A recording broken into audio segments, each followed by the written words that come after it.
More proof that the leftist loony bin known as the People for the Ethical Treatment of Animals is less about animal welfare and a whole lot more about generating idiotic PR stunts for the sake of, well, generating idiotic PR stunts.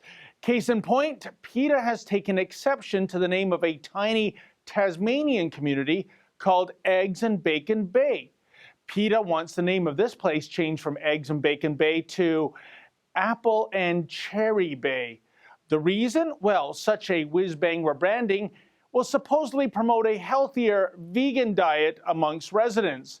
Now, folks, if you're like me, when you hear this sort of nonsense, the term internet hoax springs to mind. And I always double-check the calendar, but alas, April 1st is a good 7 months away. But this name change campaign isn't a prank. Here's what Claire Fryer of PETA's Australian chapter had to say, quote, "Obviously, Tasmania is known as the Apple Isle, and the Hoon Valley produces a lot of apples and cherries, and we think Apple and Cherry Bay is a much better, kinder, compassionate, and healthy name for this particular area. Considering the high levels of cholesterol and saturated fat in both eggs and bacon, the area might as well be called Heart Attack Bay," end quote. Gee, why do I get the feeling, folks, that listening to Claire Fryer drone on for extended periods might be heart attack inducing?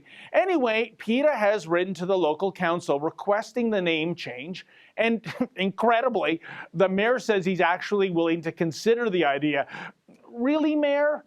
Please tell us you were just being condescending to these nut bars so that they'd go away without causing too much of a fuss. Certainly the locals aren't gung-ho on having their town named after fruit. A resident named Doug had this to say, quote, "These single interest groups ought to go overseas and annoy the shite out of ISIS. There's plenty of room in the world for them to go and annoy other people and leave us in peace," end quote. Wow, could you imagine that? PETA reps going over to, I don't know, Syria to petition ISIS to, say, put an end to inhumane Sharia slaughtering practices? Oh, no. That's not going to happen. That sort of animal rights advocacy might be considered Islamophobic after all. But really, has PETA's Australian spokes thingy thought this name change stuff through? After all, her name is Claire Fryer. Holy cow, Fryer, as in frying pan? An implement used to cook bacon and eggs while contributing to one's carbon footprint? Crikey!